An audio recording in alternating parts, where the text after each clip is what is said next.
তীব্র তাপদাহে পুড়ছে ইউরোপের বিভিন্ন দেশ। জার্মানি, যুক্তরাজ্য, ইটালি, স্পেন জুড়ে তাপমাত্রা 40 ডিগ্রি সেলসিয়াসের কাছাকাছি।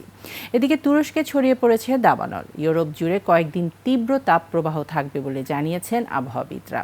এদিকে বন্যা আর ঝড় বৃষ্টিতে নাকাল চীন, পাকিস্তান আর মেক্সিকোর বিভিন্ন অঞ্চল। আফসানা নীলার ডেস্ক রিপোর্ট।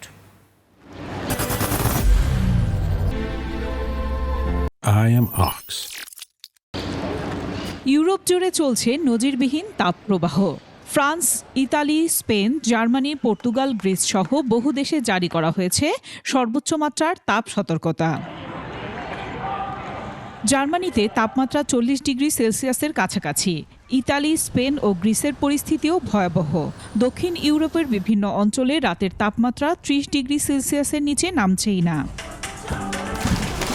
প্রচণ্ড গরমে সতর্কতা হিসেবে পদক্ষেপ নিচ্ছে বিভিন্ন দেশ। জার্মানির বিভিন্ন শহরে কয়েকদিন ধরে রাস্তাঘাটে লোকজন কম দেখা যাচ্ছে। অনেক স্কুল বন্ধ বা তাড়াতাড়ি ছুটি দেওয়া হচ্ছে। অনেক অঞ্চলে তাপপ্রবাহ সংক্রান্ত সতর্কবার্তা জারি করা হয়েছে। মঙ্গলবার প্যারিস সহ ফ্রান্সের 16টি অঞ্চলে সর্বোচ্চ রেড অ্যালার্ট জারি করা হয়। এছাড়াও আরও 68টি অঞ্চলে রয়েছে কম ঝুঁকির অরেঞ্জ অ্যালার্ট। দেশটির জলবায়ু বিষয়ক মন্ত্রী এটিকে নজিরবিহীন পরিস্থিতি হিসেবে আখ্যা দিয়েছেন।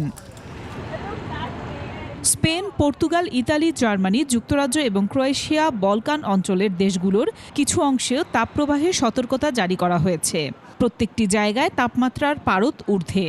এর বাইরে তুরস্কে দাবানল দেখা দিয়েছে। এদিকে ভয়াবহ বন্যার মুখে পড়েছে চীন। দেশটির হুবেই প্রদেশে 12 ঘন্টায় 1 মাসের বেশি সময়ের বৃষ্টিপাত হয়েছে।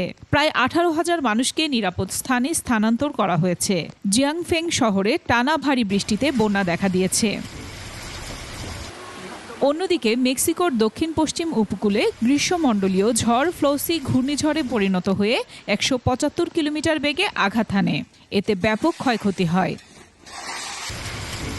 পাকিস্তানে বন্যা পরিস্থিতি অপরিবর্তিত। 1 সপ্তাহের ভারী বৃষ্টিপাত আর আকস্মিক বন্যায় দেশটিতে প্রাণহানির পাশাপাশি রাস্তাঘাট ও বাড়িঘর তলিয়ে যায়। আফসানা নীলা, ডেস্ক রিপোর্ট, 21 টেলিভিশন।